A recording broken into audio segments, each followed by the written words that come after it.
Hello, everybody. Mike Hodges here. Happy Tuesday. Hope all you guys are doing well today. So today, guys, I thought I'd talk about something interesting. Let's bring back an old expression that, used to be around all the time when I was younger. Let's start minding our own business. I was talking to somebody, and we were talking about expressions that you used to say when you were a little kid. When you were a little kid, you might say things like, I'm rubber, you're glue. Or one of the ones that we always used to say was, none of your beeswax. I don't know if you guys ever said that or not. That maybe that's a thing in Bowie, Maryland. But we used to tell people, none of your beeswax. And that was a way of letting people know that, look, it's none of your business. Of course, we learned that from our parents. People would ask you questions sometimes that are frankly none of their business. There's certain things you just don't ask people, right? You don't come up to people and right off the bat when you get to know them, you don't just jump in and say, hey, how much money do you make? Or, hey, are you single or married? They're just some things that, maybe you want to ease into, and some things you never really ask anybody about. Just, it's none of your business. And I got to thinking about it. Really, it's not so much that it is none of your business in some instances, but really it's a boundary violation. Right? We all have kind of boundaries that we set up for people in both our personal and our business lives.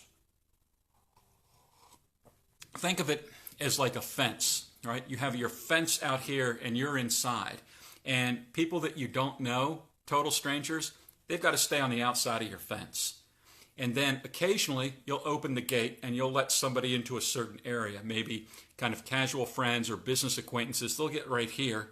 And then somebody else might get a little closer, good family, friends. Then closest to you would be your immediate family, your loved ones. You've probably got a little space inside there too where you don't let anybody get in. It belongs to you. It's nobody else. It's your own little private area. And all too often, too many people don't respect boundaries. They just kind of come crashing through. And I bring this up because you see this more and more often in the online world.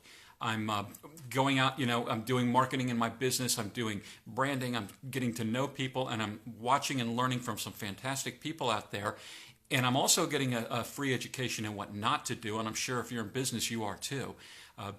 You see a lot of people will just start violating people's boundaries right away. You'll friend somebody, and somebody will send you a friend request, and you'll think, okay, maybe that's the guy that you engaged in the conversation with, or you're in a group with them, or, it's like, okay, so you accept their friend request, and then immediately, like 8.4 seconds later, they're private messaging you, and they're asking you things like, hey, what's your fitness goal?